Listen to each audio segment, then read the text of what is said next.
Hello everyone. इस video में हम पढ़ेंगे क्लास 8th सिविक्स का चैप्टर 1 द इंडियन कॉन्स्टिट्यूशन। तो इसके हम क्वेश्चन आंसर्स देखेंगे इस वीडियो में। तो देखिए, पहला क्वेश्चन है explain the meaning of constitution. हमें बताना है कि कॉन्स्टिट्यूशन क्या होता है, एक जो हमारे देश का संविधान है वो क्या होता है, ये हमें बताना है इस क्वेश्चन में। तो इसका आंसर है कि the constitution is a collection of those rules and regulations according to which the administration of the states can be done.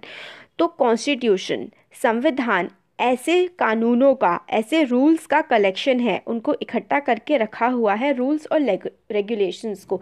मतलब जो कानून हमारे देश में चलाए जाते हैं, इस एक किताब होती है कॉन्स्टिट्यूशन। हमारे देश का कॉन्स्टिट्यूशन, संविधान एक ऐसी किताब है जिसमें रूल्स लिखे हुए हैं, रेगुलेशंस लिखे हुए हैं, जिसके अकॉर्डिंग हमारे स्टेट में, हमारे देश में, हमारे देश के जो राज्य हैं उनमें, राज्य मतलब जैसे कि उत्तराखंड हो गया, केरला, तिरुवनंतपुरम और तमिलनाडु, ये सारे के सारे देश के राज्य, इनमें एडमिनिस्ट्रेशन, इनका कामकाज कैसे चलेगा, जितना भी देश में कामकाज होता है वो हमारे देश के कॉन्स्टिट्यूशन के अकॉर्डिंग ही होता है। तो वो कामकाज कैसे चलेगा, रूल्स क्या होंगे, वो सारे हमारे कॉन्स्टिट्यूशन में ही लिखे होते हैं।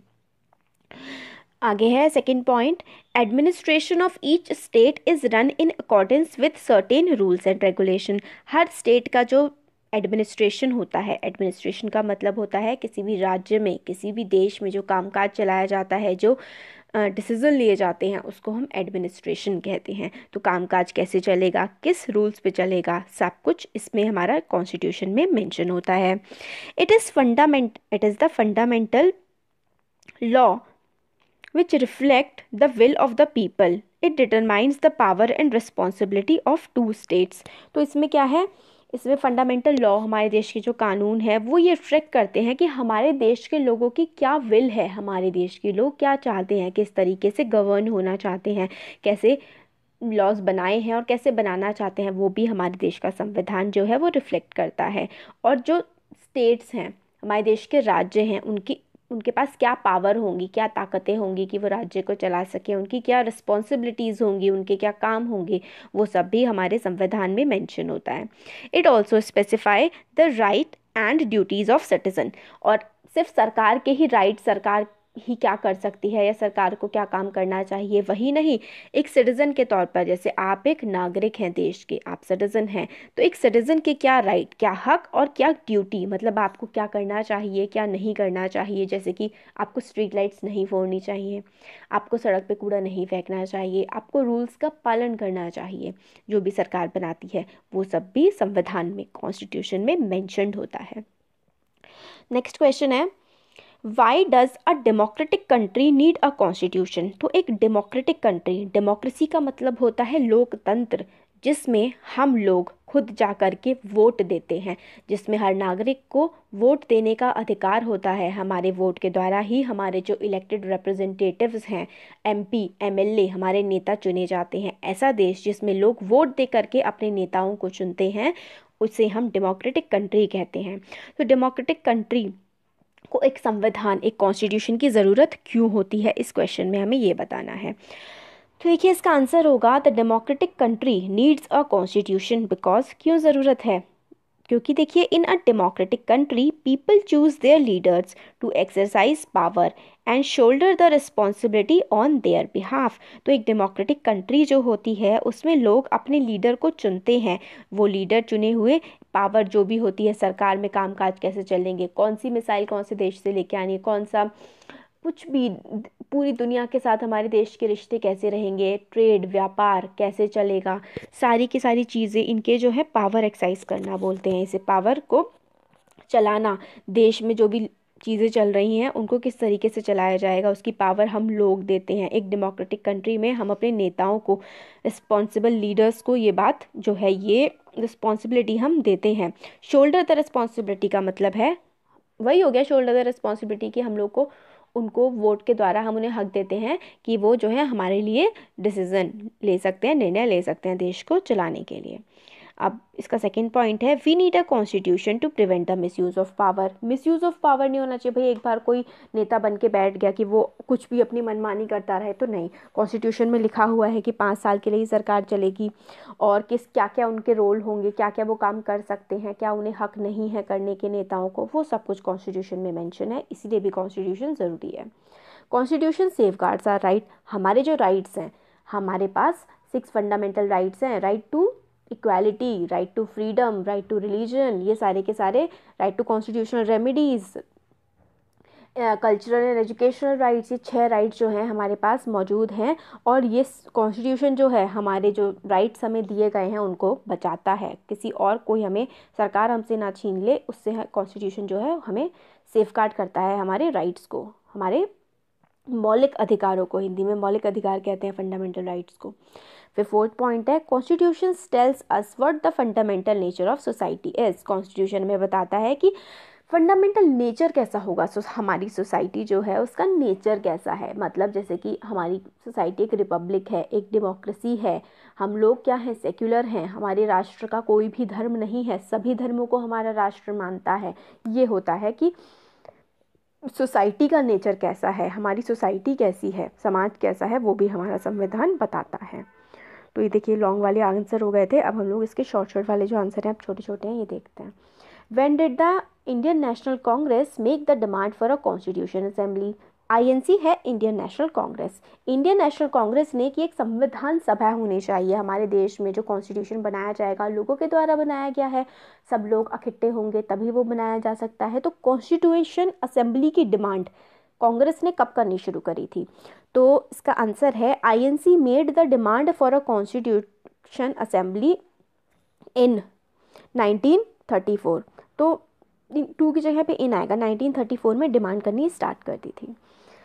नेक्स्ट क्वेश्चन है, why do people of Nepal want the constitution? जो नेपाल के लोग हैं उनको कॉन्स्टिट्यूशन क्यों चाहिए?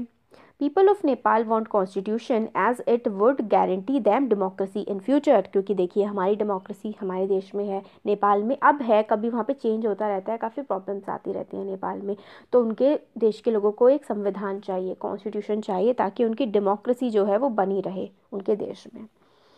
नेक्स्ट है, what do you understand by the term constitution? आप कॉन्स्टिट्यूशन टर्म से क्या समझते हो?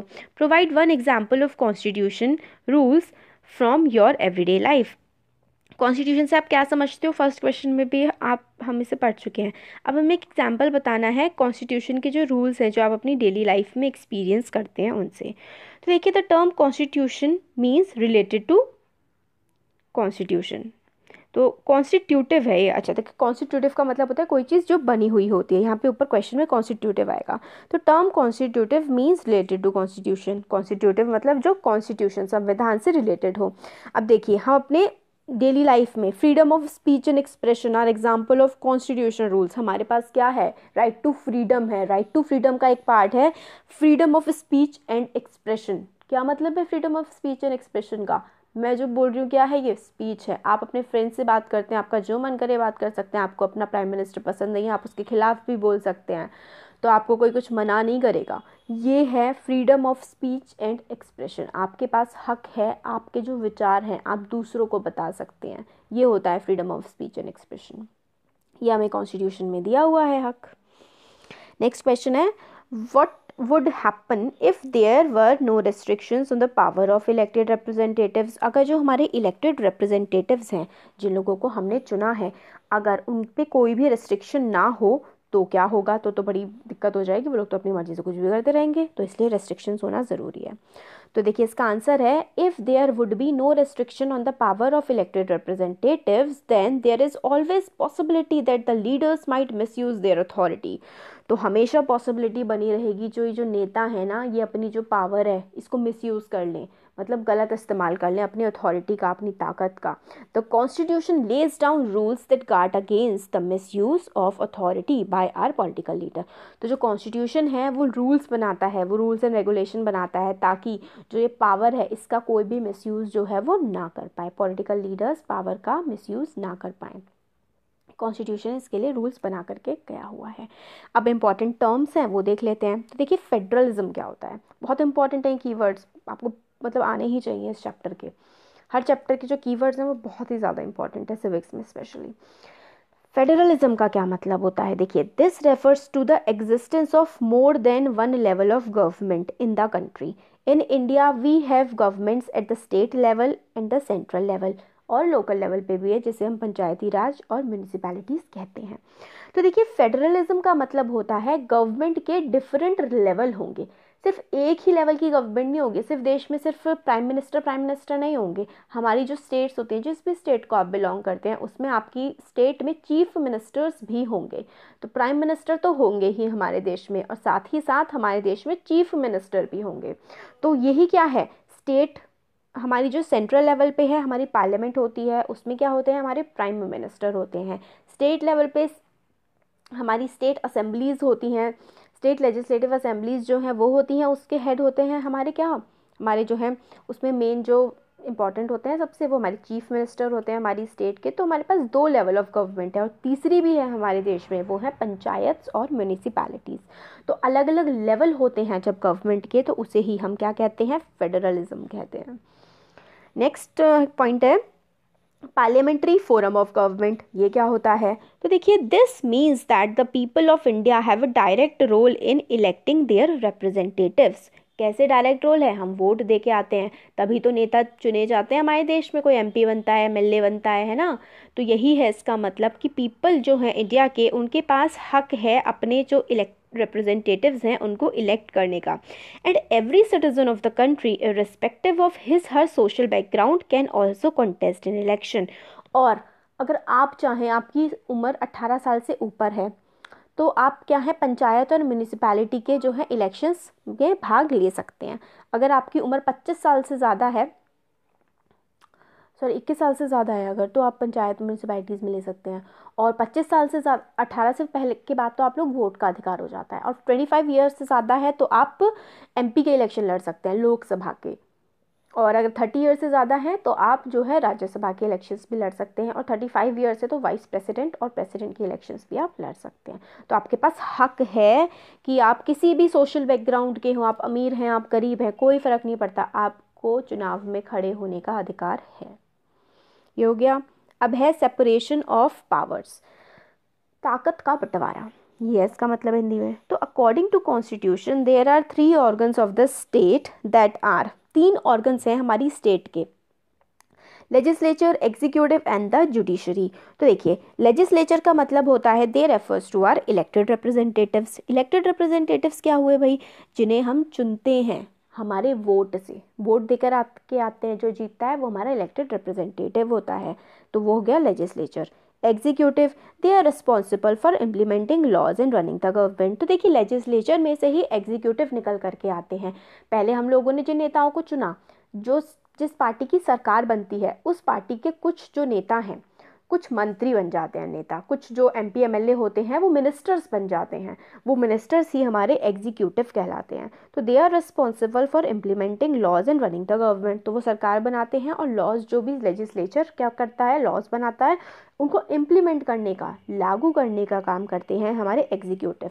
तो हमारे प्राइम मिनिस्टर, हमारे डिफेंस मिनिस्टर, फाइनेंस मिनिस्टर, ये जो मिनिस्टर होते हैं ना, ये सारे के सारे एग्जीक्यूटिव्स होते हैं।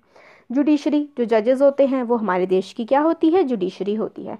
तो judiciary it refers to the system of courts in our country. जो कोर्ट होते हैं हमारे देश के, वो हैं हमारी जुडिशरी। अब नेक्स्ट कीवर्ड है, देखिए, फंडामेंटल राइट। तो फंडामेंटल राइट क्या होते हैं, it protect citizen against the arbitrary and absolute exercise of power by the state. तो फंडामेंटल राइट्स जो है, हमें 6 फंडामेंटल राइट्स हैं हमारे। मैंने वीडियो में बता दिए हैं, फिर भी आप मुझे कमेंट सेक्शन में कमेंट करके बताइएगा आप लोगों ने पढ़े हैं बुक में कि फंडामेंटल राइट्स क्या क्या हैं हमारे पास। तो हमारे पास 6 फंडामेंटल राइट्स हैं। ये फंडामेंटल राइट्स हम सिटीजन हैं इस देश के, हमें प्रोटेक्ट करते हैं आर्बिट्रेरी। आर्बिट्रेरी का मतलब होता है कुछ भी आपकी मर्जी से जो मन किया आपने वो कर लिया, वो होता है arbitrary. Arbitrarian absolute exercise of power by state. State का मन करे कि किसी को भी उठा के जेल में डाल दे पूरी ज़िंदगी के लिए, स्टेट ऐसा नहीं कर सकती। स्टेट होती है गवर्नमेंट, सरकार ऐसा नहीं कर सकती। क्यों? क्योंकि हमारे पास फंडामेंटल राइट्स हैं, मौलिक अधिकार है हमारे पास।